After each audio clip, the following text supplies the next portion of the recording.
lancement de l'opération de restauration de l'ordre urbain dans la commune de Libreville est effectif de manière irrépressible. Suite à l'incivisme des opérateurs économiques de la commune de Libreville, le délégué spécial chargé de la gestion de la commune a fait débuter la dite opération ce mercredi 21 mai 2024 dans différents arrondissements. Sur le terrain, les brigades de l'ETL-Ville de Libreville ainsi que le génie militaire sont à pied d'œuvre en vue de faire reculer les constructions illégales jusque dans les limites autorisées par la loi. Au quartier Baraka, dans le 5e arrondissement, l'opérateur économique dénommé GMG en a fait les frais suite à cette action municipale. Afin de comprendre les tenants et les aboutissants de cette démarche, la déléguée spéciale 2 du 4e arrondissement de la commune de Libreville a donné des explications à cet effet, sans oublier d'adresser des remerciements aux plus hautes autorités. Nous remercions les hautes autorités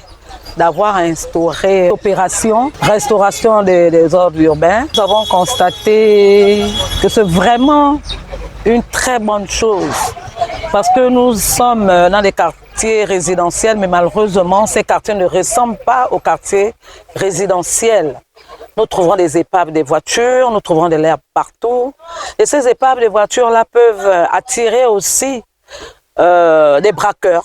Pour cela, nous avons commencé notre opération à la mairie du 4e arrondissement. Et là, nous sommes au quartier Toulon. Là, nous avons trouvé un garage pas bien. Et nous collons des amendes.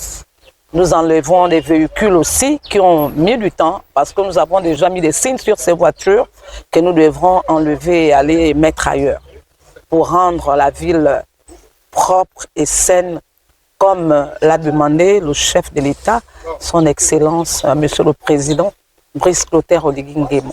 Dans le quartier Toulon, toujours au 4e arrondissement, plusieurs véhicules ont été déplacés du domaine communal par le génie militaire, respectueux des instructions données par l'autorité municipale. Chemin faisant, dans le même prolongement, un urbaniste de l'hôtel-ville de Libreville a justifié de la nécessité de cette opération. La ville de Libreville a des occupations anarchiques.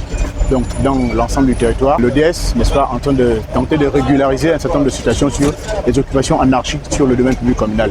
Et pour ce faire, on a trouvé un cas comme ici, des gens qui se sont permis à encastrer les réseaux primaires d'électricité ou bien d'eau dans leurs concessions.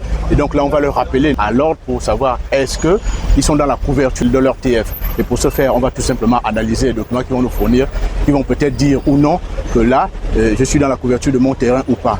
Pour l'opération, il est visé sur l'occupation anarchique du domaine public communal et vérifier, n'est-ce pas, les matériaux de construction qui sont installés sur le domaine public communal sans être, n'est-ce pas, informés au niveau de la municipalité. C'est toutes ces personnes qui vont être rappelées à l'ordre pour se conformer à la municipalité. Au-delà des explications données, l'urbaniste a également fait part du déroulement de cet acte municipal. Il faut dire que pour le cas du tronçon Carrefour-Nilikwala jusqu'à Nkimidjogo, c'est au trop 1 mois et demi. Et je crois que c'est pareil pour les autres brigades d'arrondissement qui vont pour le moment être observées une période de constat, n'est-ce pas, de 1 mois. À noter que d'autres arrondissements de la commune de Libreville sont également concernés par l'opération de restauration de l'ordre urbain dans la dite commune.